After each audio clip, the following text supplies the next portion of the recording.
Hi, everybody.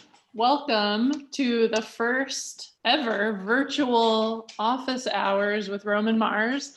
My name is Audrey Martovich, and I'm the network director of Radiotopia. And I just wanted to say a quick thank you for donating to the network and donating at this reward.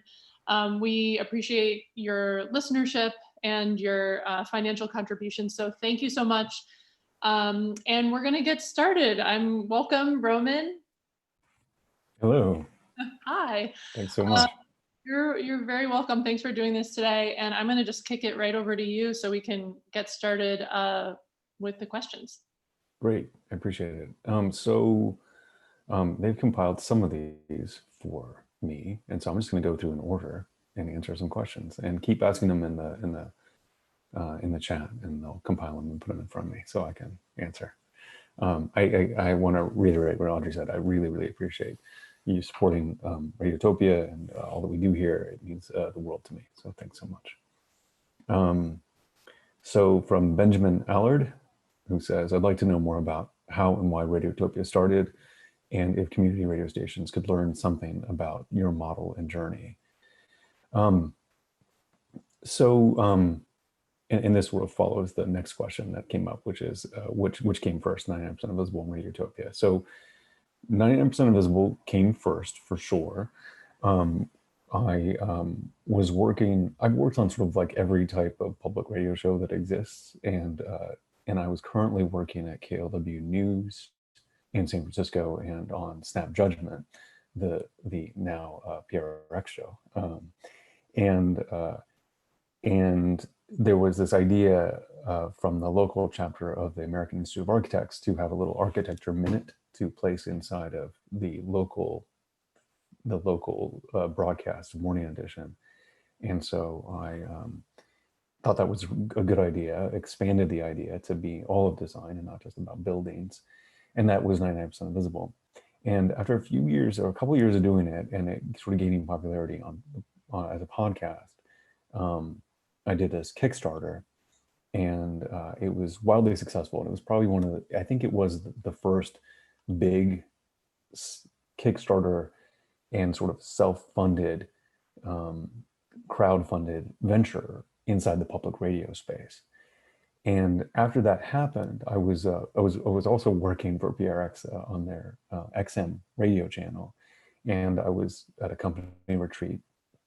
And I was like, we were trying to think of big ideas of what PRX could be involved in. And my big idea with the team that I was with there, including Audrey and Carrie and all the folks that are still there, was we should sort of get together a collective of people and teach them how to do what I did, and make that the new model for, kind of public radio, but through podcasting that would have a direct relationship with the audience. And that was Radiotopia. And so that's how it started. And it was just like, and with the support of them, it was able to, it took some grants. I think we wrote some Knight Foundation grants, and then did another Kickstarter and all that sort of stuff. And then it picked up from there. And then, and so what was interesting is that,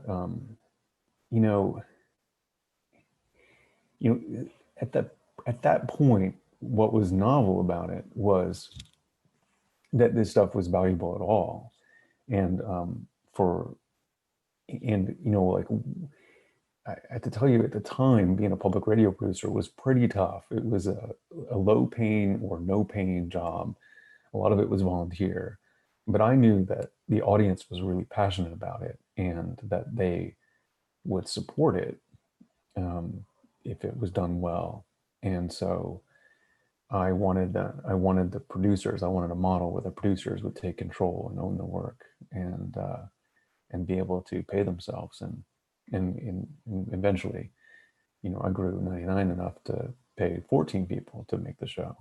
And so in terms of like what community radio can learn from this model, I think about this a lot, because I think about whether or not the model of Radiotopia is as appropriate anymore given sort of the VC backed, like Joe Rogan getting $100 million to be on Spotify, these closed systems.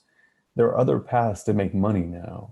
Before there was no path to make money, and this, we sort of created the path, and now there are other ones. But I still, in my heart, think this one's the best one because I like an open ecosystem. I like that podcasts are open, and the relationship with the audience is direct, and so I still think that that has value. And I think that what public radio and community radio can do is, like really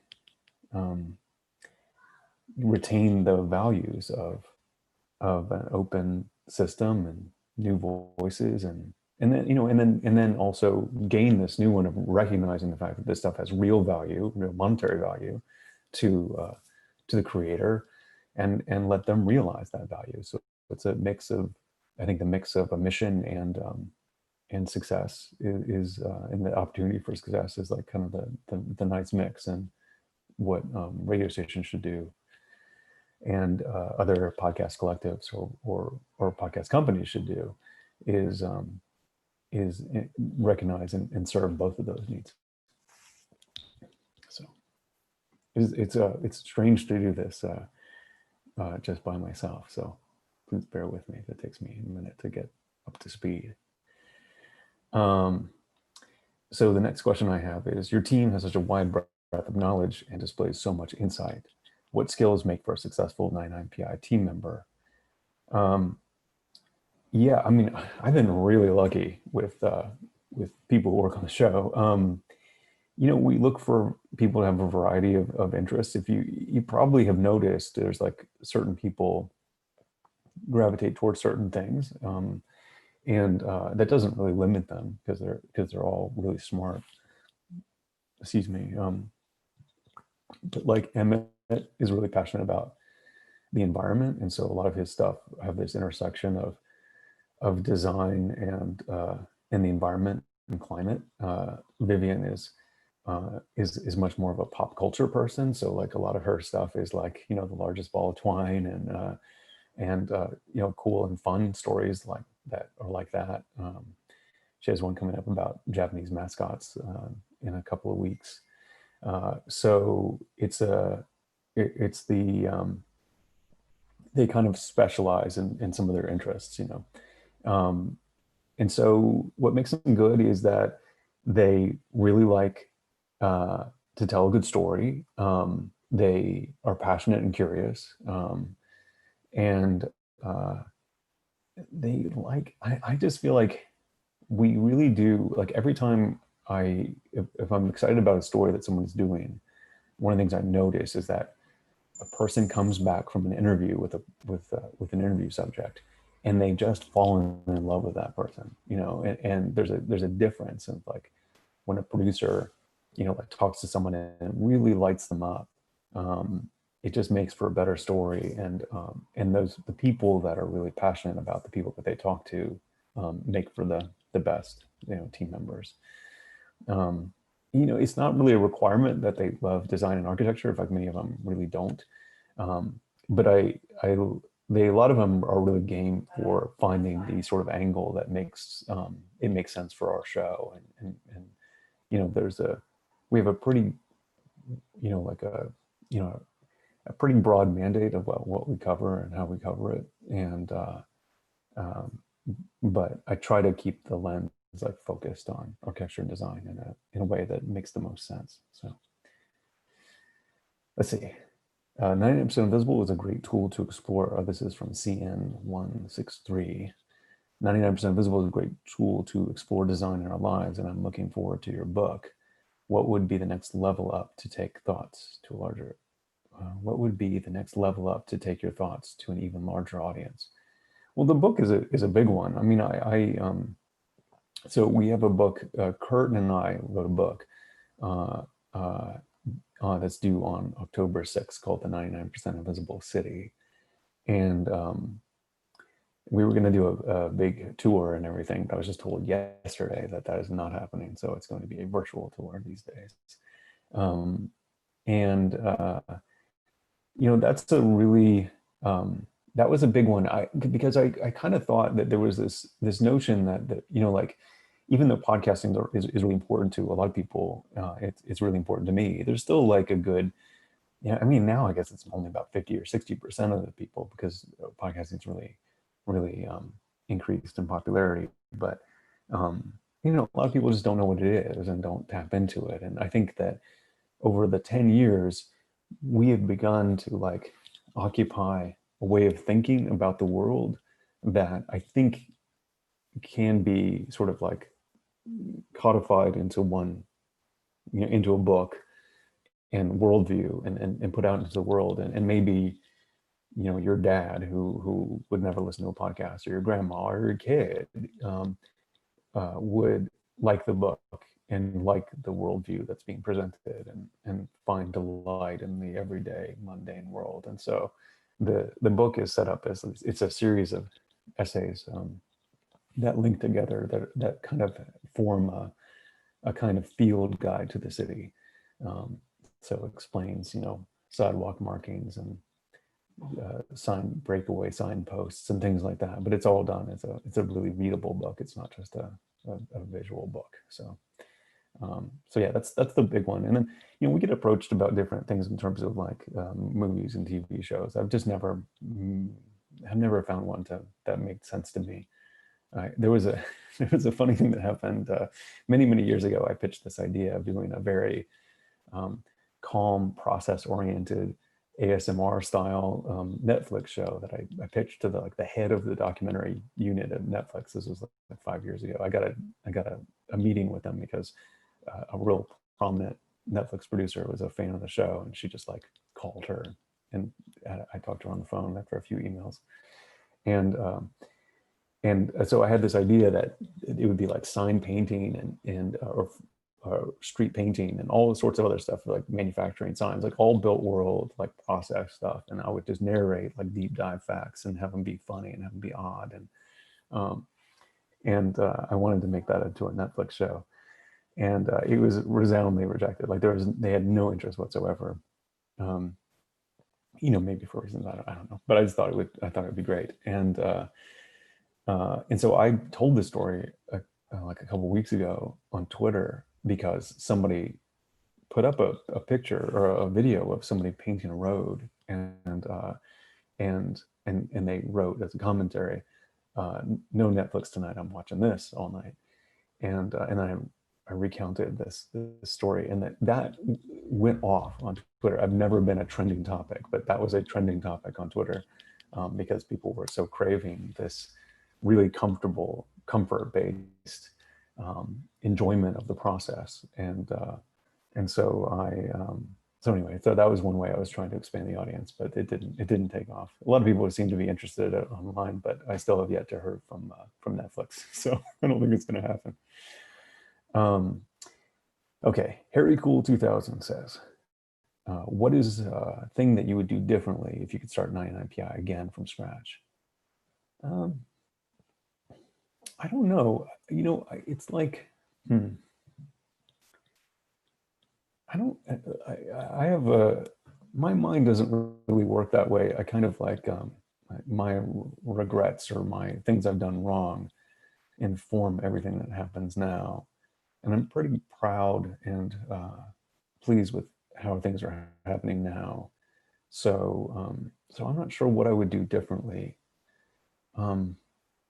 Yeah, I don't know.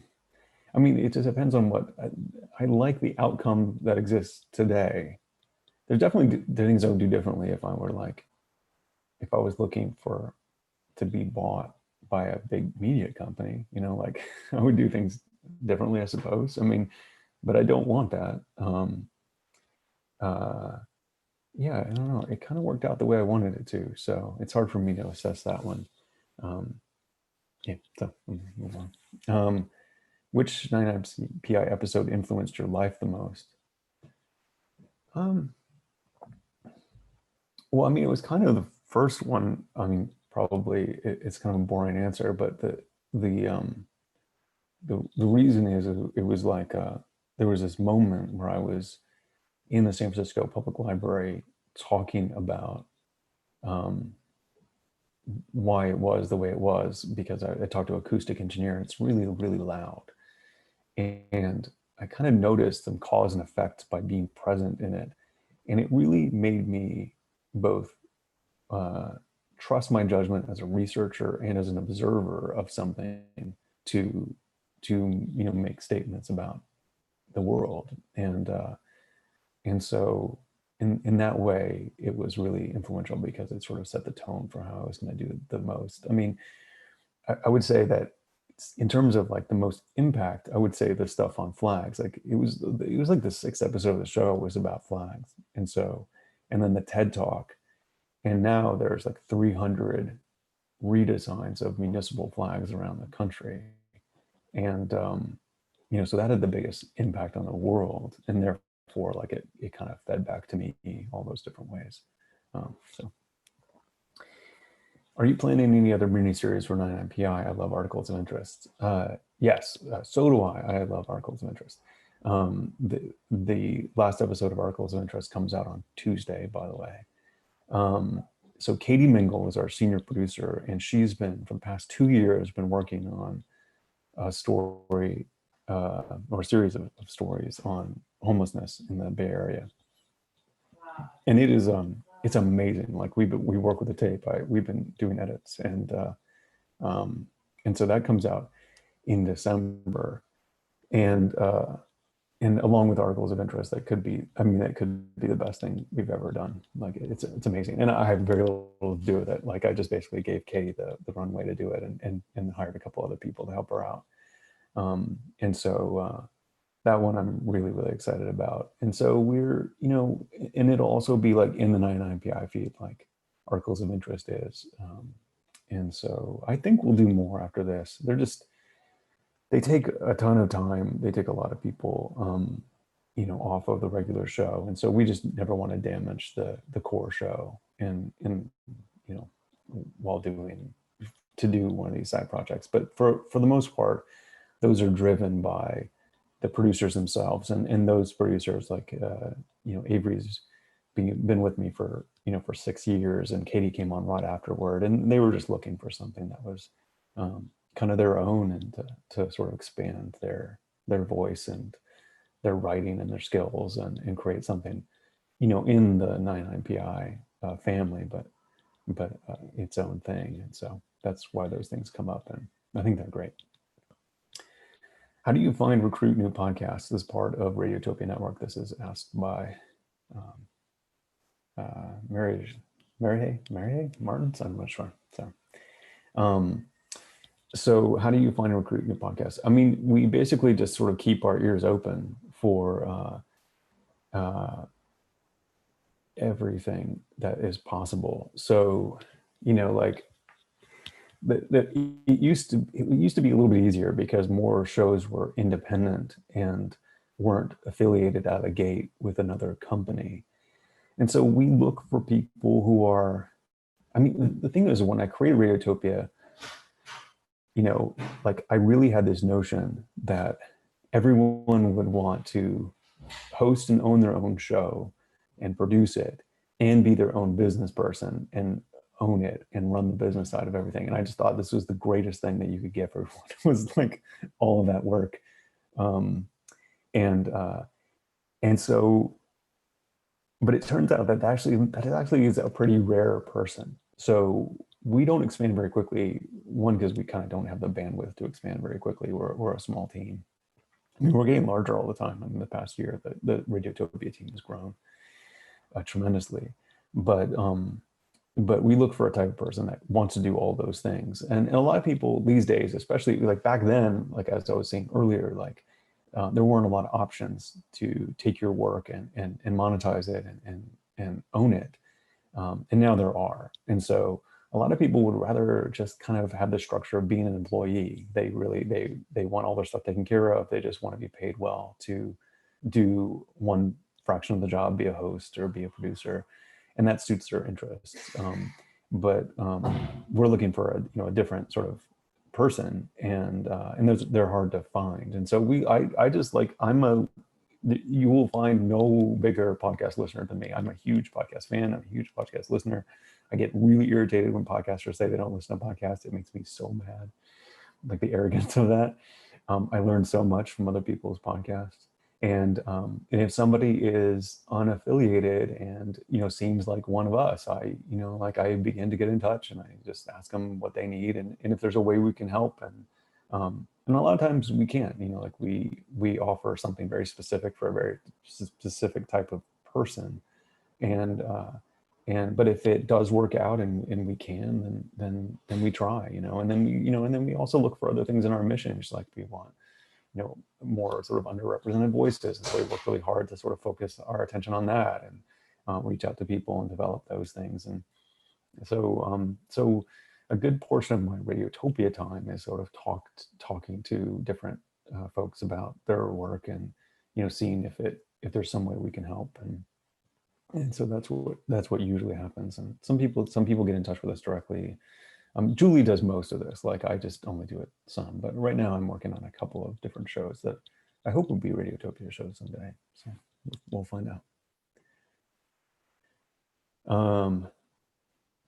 I got a question that says, what have you been doing the past during your quarantine? Any new interests you've explored?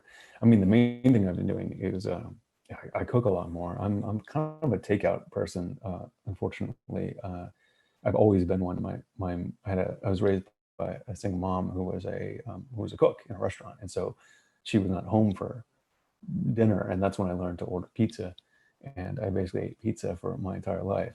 And so I just expanded it to salads and Mexican food as I got older, and so that was basically it.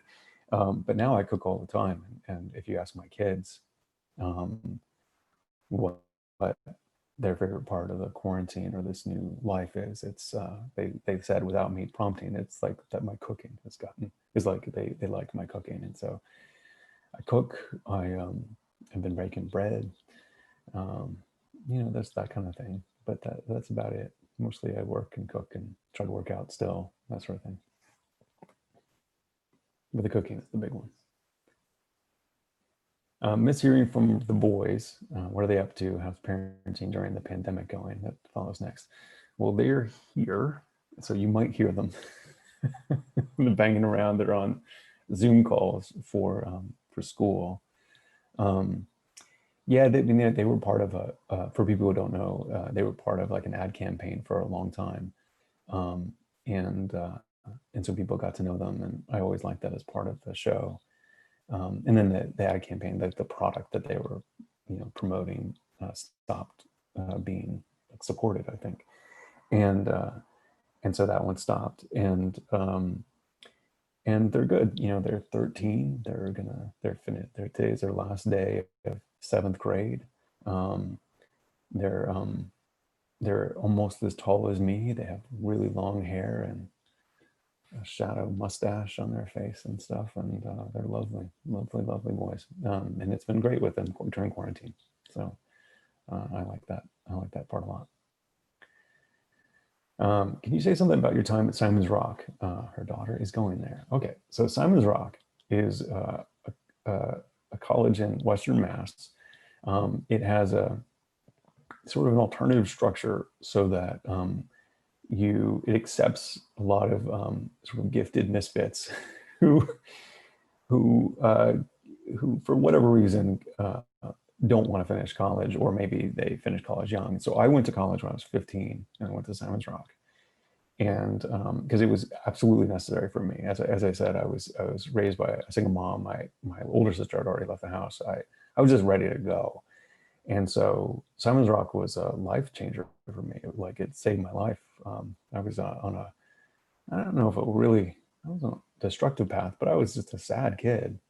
And I found community, and I found, other misfits, and I found, people who were also into punk rock and all these things that I loved. And that place was great for me. And so I hope your daughter also has a good time there. It was really, really life-changing. And then after a couple of years at Simon's Rock, I went on to Oberlin, which is another school that really formed my identity. And I got my degree at Oberlin College. So, okay, I'm gonna check here. What is the strangest story of somebody in public recognizing you by voice? By voice. I'm not sure that it's happened. Well, here's a kind of a strange one. Like it happens in Oakland a little bit, and it usually requires me to have something else going on. So it's like I can walk down the street and be fine. But like if I have a Radiotopia shirt, for example, then I get recognized. Or if I have even like something like a Snap Judgment shirt, where it like gets people in the mindset of that they would recognize me, like they're thinking about radio, thinking about podcasts, then that happens. It doesn't happen a ton by voice. Mainly, I mean, one of the reasons is like when you have to project in the real world, you don't sound the same as you do like in a booth. And so you get some of that. Like people go, oh, I get it now, but they don't like necessarily get it right away. I did once. I was with my sister traveling in Athens, Georgia, where I went to grad school, and we lived together in a little house in Normaltown in Athens, Georgia. And I went to the house to see it, and we were gonna take a picture. We had this picture of us as kids, or not as kids. I guess I was 20 or something, and she was 25. But on the porch in the house that we lived in, and we wanted to recreate the picture, and so we knocked on the door to make sure it was okay. And there was an artist there, and I can't remember his name at the time, but I follow him on Instagram. But and I just said, I used to live here. Do you mind if I do this? And, do it. And he started asking me about what we did and who we were. And I mentioned that I did a podcast. And then he was like, oh my God, I know who you are. And that was like the kind of the funniest one that happened. Like that the guy who lived in the house 20 years later listened to the show and knew me by my voice. So that was pretty fun one. Which resources do you recommend to polish our voice narrative abilities? Did you find your host voice somehow, or is it just your natural color? I definitely found my host voice. I mean, the main thing about it is it's about comfort and ease on the mic. And so you just calm yourself down and sort of get into the zone where can talk clearly and plainly, probably slow down more than you think. And that's sort of how you get into it. I mean, some people, their host voice is really manic and high, and I love that too.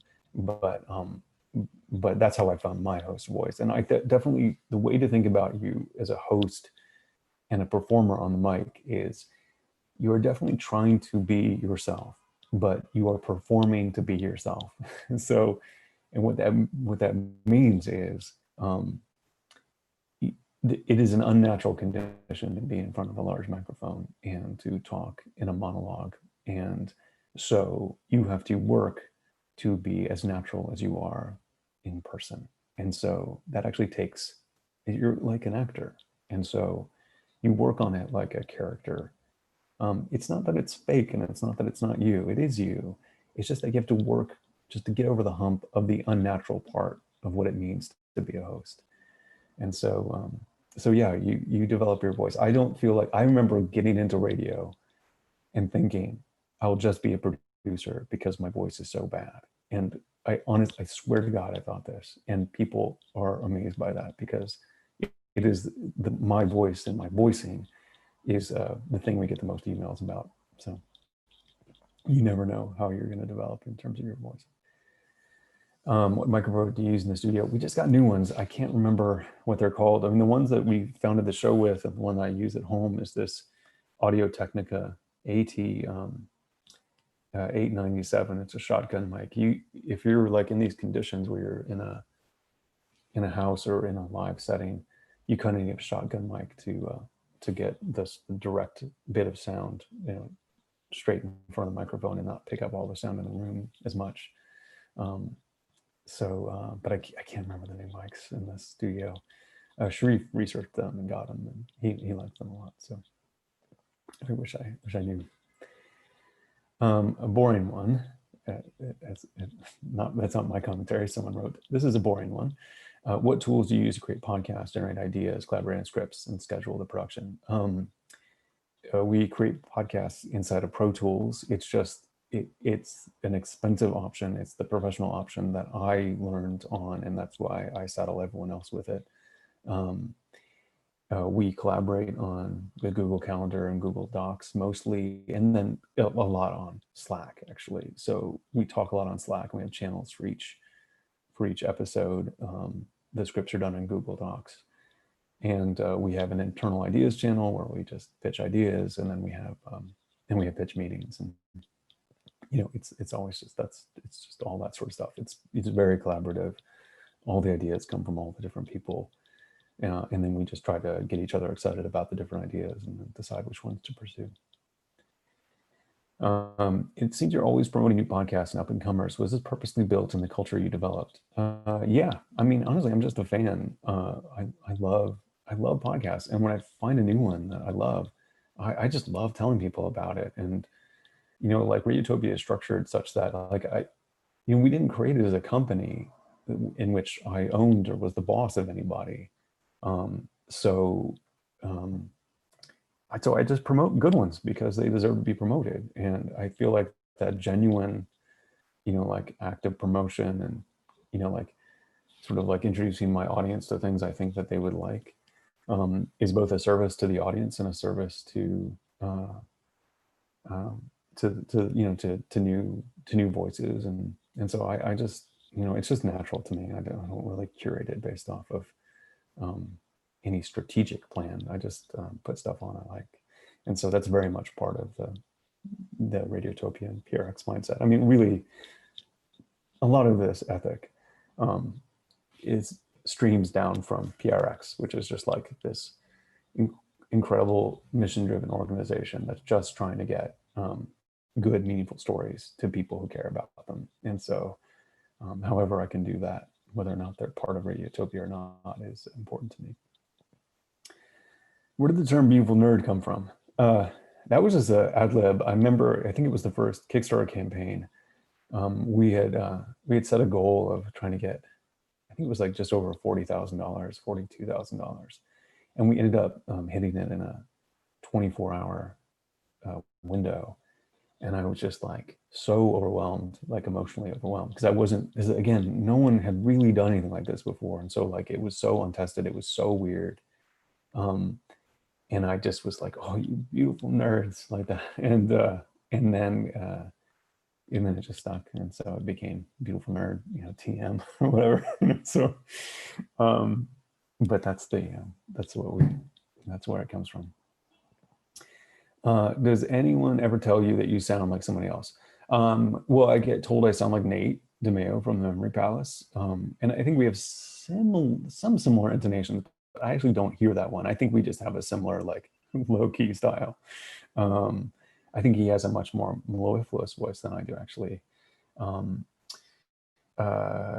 Sometimes like who else do I hear about? Oh, here's a strange one. I've heard that I sound like Pete Buttigieg a bit. So there's that too. But that's about it. Can you speak on the benefits of wearing multiple headphones at once? I assume this is a reference to the white cord coming from me. Yeah, so headphones at once. So there's the two reasons why I do this. One, I'm trying to hear myself through my own system, and I'm trying to hear whatever Audrey or anyone has to say to me. So it's because it's coming from multiple sources that I'm doing headphones instead of headphones. The other reason why I do this more regularly when I'm not actually doing YouTube, streaming YouTube, is that I do it because if I'm listening to somebody talk like a straight raw interview, I'll have another program playing music and testing to see what sounds good over it. And so sometimes I use multiple earphones for that, for laying music over voices to test it. Of all the other podcasts like, admire, which one would you like to be a creator of or part of? Like, which ones do I envy, like, in that way? I mean, like, when I hear a good Reply All episode, I'll totally envy that. Like they do such a good job. And sometimes I think, oh God, that would be good. I would love to have that. I'd have to look at my own sort of my podcast list. there's definitely like there's so many things I sort of admire and envy about what so many people do. Like I love the I love the camaraderie and smarts and humor of the show Blank Check. Like I would totally be involved with them. Like I think Ali Ward from Ologies is so smart and does a show that's, like so much writing and commentary and has so much care in it and enthusiasm. Like I admire that and strive for that. God, I'm trying to think of those other ones.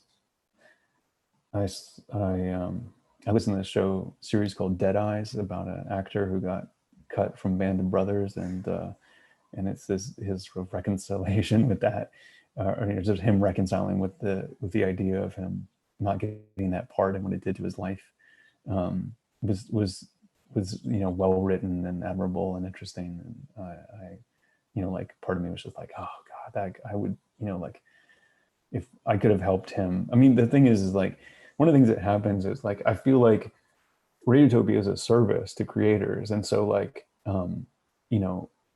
if somebody does it without us, I don't feel this great need that I wish I horned in and was involved somehow. If they did it without us, then they did it without us. That's fine, So, um, uh, so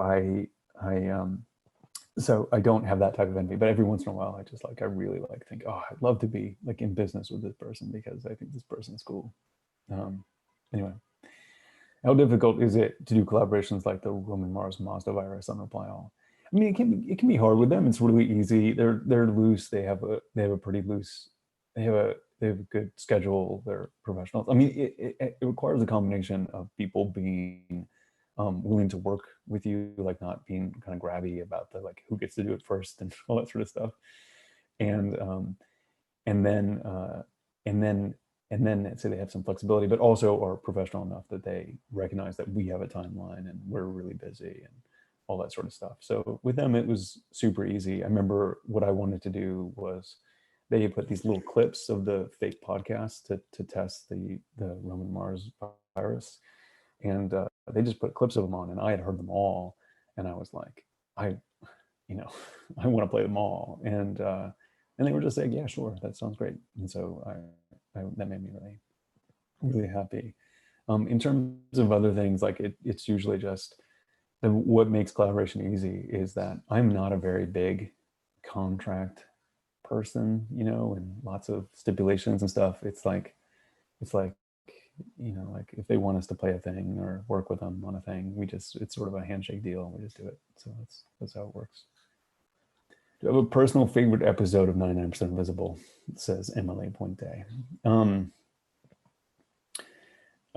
So it's funny. So because I am involved with them all, what end up being my favorites are the ones that I'm less involved in because I just get to kind of enjoy them as a audience member. So Delaney hosted an episode on the Kirkbride plan of asylums, the architecture with asylums, and worked with Sandy, the reporter, on that one. And I listened to that one. I really was like completely checked out. I was doing something with the book with Kurt, and I purposely like stepped away. I didn't do any edits. I wasn't involved at all. I heard it when you heard it, and I was like, damn, I like this show. I was so excited by it, and so those are the ones. So like that one, and like, the Jeannie Chance episode, and the John Llewellyn episodes, which are his writing, and we help add some stuff to it, but mostly I just fund it. Those end up being my favorites because I experienced them and enjoyed them. And every once in a while, like we go back and like I was like when we were sort of figuring out how to contend with some of the deaths related to COVID, and we redid the How to Love a Brood about brutalism, centering around Boston City Hall. I went back and listened to it, and I was just like, oh, this was a good one, like it's fun and playful, and I don't know. So usually I go back, and especially years later, I'll go back and still really enjoy them. How much editing and polishing in podcast is done in the writing and scripting versus the recording and the voice work? I would say this has really changed over time. I was a real, I really worked it out inside of recording and voice work originally, and did very little scripting. And I just would cut. I did this process I call retro scripting, which is I basically lined up the cuts of people talking. I would sort of react it. So I'd play it, I'd react, and I'd sort of get to the point of it, and then I'd cut that like inside of Pro Tools. I'd cut it into something, and then I'd transcribe that, and then I'd re-perform it. And so that was how we made the show, or I made the show back then.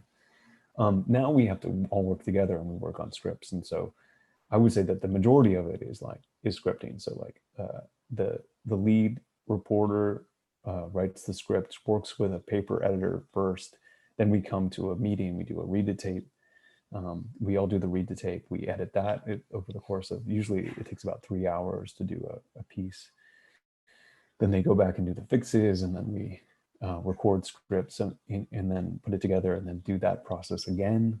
And so a lot of it more happens like on paper or on Google Docs these days. And then you figure out little moments of delight that come out when you are just recording. You go like, especially me, it's like oh, now that I'm saying it out loud, I wouldn't quite say it like that, so I would say it like that, and so you make those little fixes along the way. But it's the process of making a show takes about 6 to 8 weeks these days, and so the bulk of it happens in the sort of 4 weeks of writing, and then the last 2 weeks we're in production mode with it. Are you sitting in your closet? Most people record right now. I am actually sitting at my dining room table, and that's where I've been recording, and so far it's been quiet enough as long as I have my shotgun mic to work, but it's not ideal for sure. If you listen to a lot of podcasts, what are you doing while you listen? I run, and I do a lot of dishes and housework. I have 2 kids, and so I do a lot of that stuff. I kind of listen to podcasts all the time. I have like my headphones in constantly. Anytime in between things, I turn them on for a second and listen. So I listen to podcasts all the time. I can always find time for it. I always fit it in. I never understand people who can't fit it in. To me, I can go through hours and hours a day, and I work a ton. So it's just part of the background of everything. So what is your favorite all-time album? Oh my God, that's a hard one. Favorite all-time. I'm actually wearing, let's see, what am I doing? I'm wearing a Jawbox t-shirt today. I would say the first one that comes to mind is Jawbox, For Your Own Special Sweetheart, which was released in 1994 when I was a junior in college. And then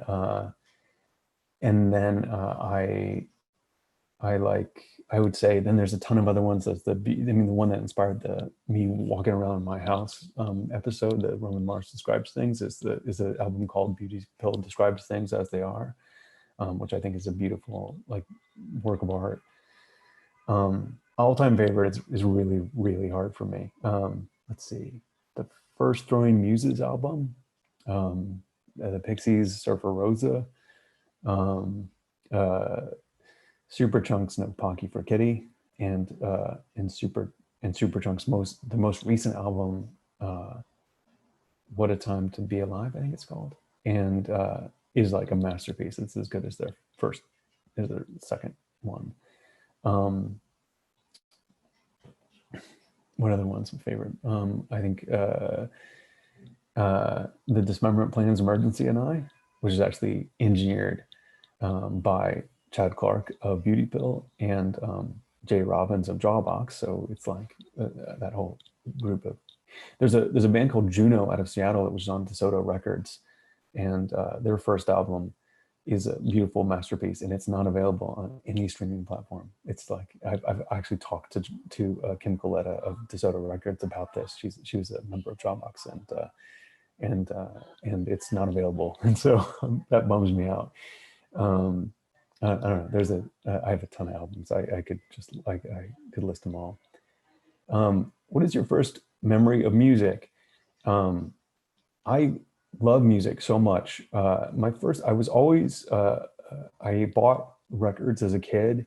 My sister was a dancer, and so I always danced with my sister. She would choreograph routines and put me in a skirt, and so I could twirl and make it fly out, and I would dance with her all the time.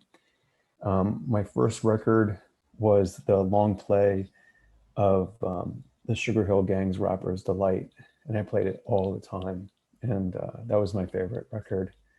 And then I had the 45 of Cool and the Gang's Celebration. I played that all the time. The Flash Gordon soundtrack, like I just played music all the time. I loved music, and to this day, it's one of the things that sort of drives me. Like I listen to a little less music because I listen to podcasts a lot. But if I find a good band, excuse me, I get so excited. There's a band out of Oakland called the Shut Ups, and their debut album is as good as a debut album as I've ever heard. And I think it's self-released. I ordered it, and one of the band members uh, delivered it to my door. So and I listen to that album constantly now. I work out to it almost every single day. So the Shut Ups, you should buy that record. I think it's called, like, if you search Shut Ups Oakland, you can find it. The Minutemen or Firehose is the question. These are two bands that contain Mike Watt, who I've seen a number of times. I'm going to say I didn't see the Minutemen. I only saw Firehose live. But I would say the Minutemen probably. But I do have a good affection for Firehose, and I have an enormous affection and reverence for Mike Watt in general. He's just he's really one of the kindest man in the punk rock scene, and I always liked him. With all the research your team does, you must have a great book recommendations. Oh, what are some most intriguing reads? Oh God, I wish I had this at the top of my head about book recommendations. I would say that the book that really, if you like the show, until you can buy the 99% Invisible book, which is out on October 6th, the one that is most sort of in keeping with the show is Don Norman's The Design of Everyday Things. And it was given to me in college by my friend Julie Gordon, maybe it wasn't in college, but it's my college friend Julie Gordon, who I lived in the same hall in Oberlin. And she gave me that book. And it really was the thing that sort of got me thinking about design as a thing to cover and to talk about and think about. And so that's the one I would say is the text of what 99% Invisible is about. Let me see. With all your research, okay, that's the intriguing reads. Okay. Thank you for creating TrumpCon Law. How did you meet Elizabeth Joe? She's amazing. Oh, Elizabeth Joe is amazing. I met her because our kids went to school together. And so I would see her on the playground. We'd line up the kids at school, and I just kind of knew who she was from there. And I followed her on Twitter, and she was just so funny and clever. She was so good on Twitter, putting a constitutional context on everything that was that Trump was doing. And I reached out to her and I just said, okay, so I didn't know, I'm not sure if she knew what I did at that point. I was just a parent at the school. No, you know what? Her son liked Flag, so I think she had seen the Flag TED Talk. So anyway, but I just basically said, I think that we could turn basically your Twitter stream into a show, and have it be about you teaching me constitutional things. And it came up with, like, it's the original thing was just like she realized that inside of her classes that she was always referencing Trump tweets, and they started the class in lots of ways. And so we just turned that into a show, and it's all everything good about that show is it's her. Like she's just that engaging and smart. And then I think the other part that's good about the show is the Doomtree soundtrack, which I think is it interplays nicely with it all. And now Chris Berube, who's on the 99PI team, he helped me produce that. Yeah. Otherwise, that show would not get done anymore. I'm just kind of too busy. I had so much energy for it in the beginning because I was so worked up about Trump and trying to understand, what the government meant and what the world meant, and so I needed to get some help to get that show out. So I know you and Professor Joe just issued an episode on Trump and the Constitution, but given recent events, are you planning a new one soon? Well, we just have busy schedules since if we hire, like if we fired up the Trump con law engine every time Trump did something outrageous. I mean, I know this time is it's really a big deal. So I get that people want some response, to this. I think that there's very likely a Third Amendment discussion to be had because of recent events, which is like the amendment that nobody knows anything about, which is about quartering troops. Yeah, I mean, I would like to. It's just sort of like we have to work within our schedules. She's busy, I'm busy, so we're trying our best. We still need to make that show fun because that one really is a hobby. In terms of its money making capability. It's like we're just doing our best with that one. What surprises you most about pivoting to working and recording from home? I think one thing is I'm just kind of naturally kind of suited towards it. I've kind of liked parts of it. I think the part that's been surprising is how well it's kind of worked, and how much the team in different places has still been effective, and we still put shows out. I think it's harder on some people than others, and I'm trying to be aware and sensitive to all that. But I think it'll probably change the way we create the show in the future. Like I don't know what the audience will, or sorry, I'm sorry, just sort of like reading something as I was talking, which was a huge mistake.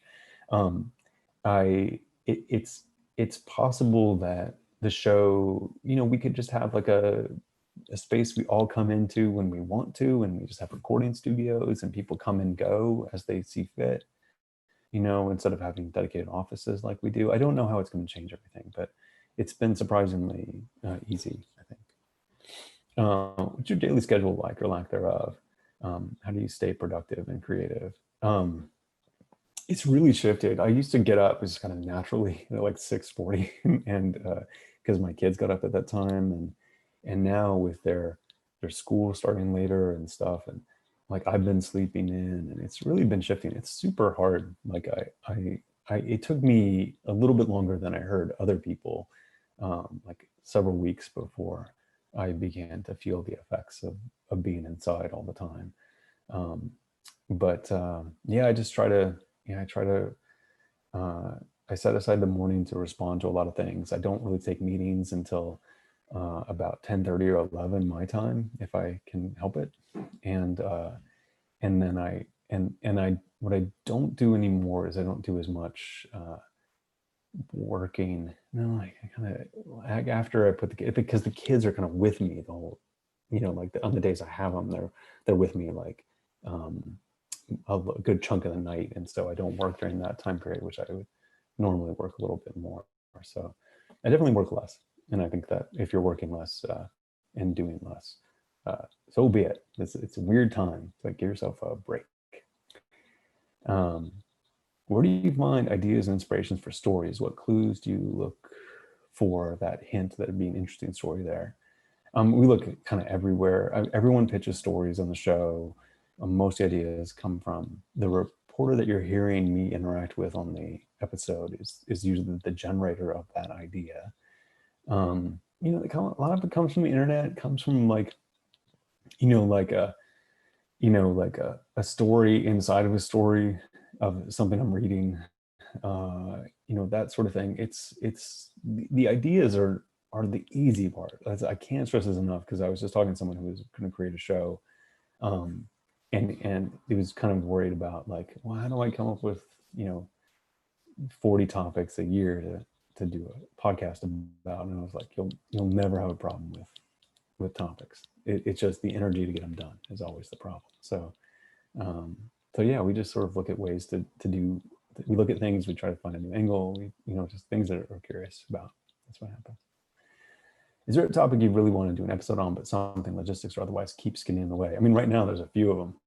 I mean, that's the things. Like there's a few of them that we know would be slightly better if we could travel to do them, and it's been frustrating, to say the least, to sort of figure out how if we're gonna hold them, or if we're gonna do the version of them where we don't go to the place. I don't want to reveal them now, just because we're still working on them, but there's a couple of them that have been visual. Like I'm obsessed with this this road sign called the W4-2 road sign. It's like the lane ending sign. It looks like this, and the fact that I have to put my hands up in the air and show you what the lane ending sign looks like is the reason why you can't do an audio story about it. And it's always sort of flummoxed me. But I was really sort of like obsessed with how bad this sign was and how it didn't make sense to people, and they didn't understand it, and they began to redesign it in 2003. But I could never really tell you about it. But Kurt ended up doing a series of articles about it because I passed my obsession onto him, and he really ran with it. So there's a web article about it, or series I think of them, and they're really good. I understand you spent some time living in Newark, Ohio. We were close to the same age, and I was wondering when it was, and if you had to order pizza from my parents' shop, Plaza Pizza. No, I didn't ever order. My pizza of choice when I was in Newark, Ohio, which was from 82 to 90, was Doug's Point Pizza on Mount Vernon Road. So I remember it that well because I would order it and they'd pick up the phone and say, Doug's Point Pizza, Mount Vernon Road, may I help you? And so that was the place I ordered from. So yeah, 82 to 90, I was there from second grade to 10th grade. I lived in Newark, Ohio. So, but hey, Newark, Ohio. Why Oakland? Why Oakland's because that's where the office is. I mean, I worked there at Snap Judgment when we were looking for a place to be it for 99PI. We moved into the building around the corner, and so that's why Oakland. That's why we're here. A lot of us are scattered around the East Bay in different ways. We wanted to be on BART.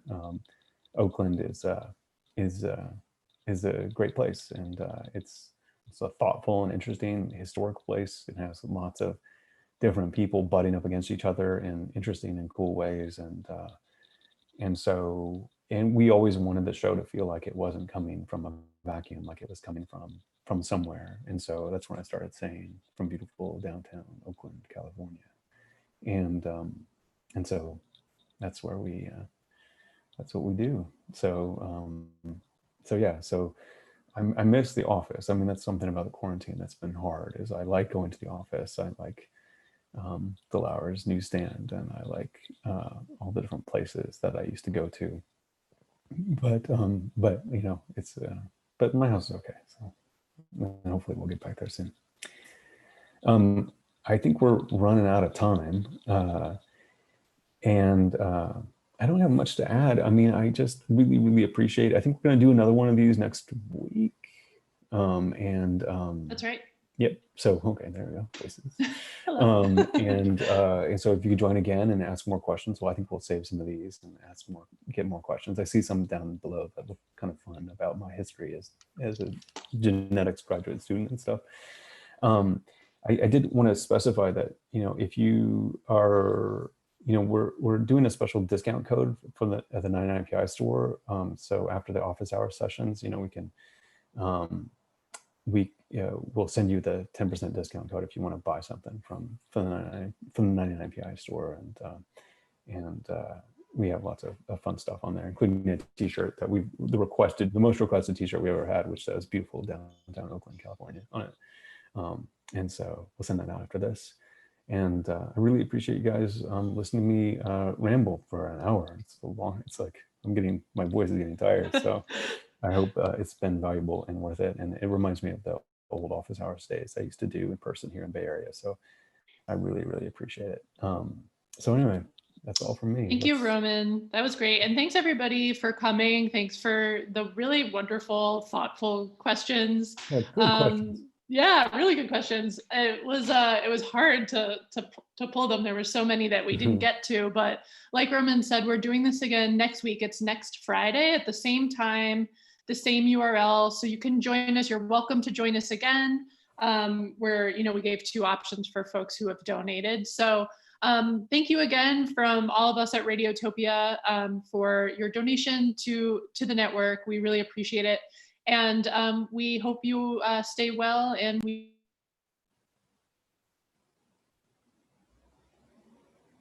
thanks, Roman. Thank you. Bye-bye. Bye.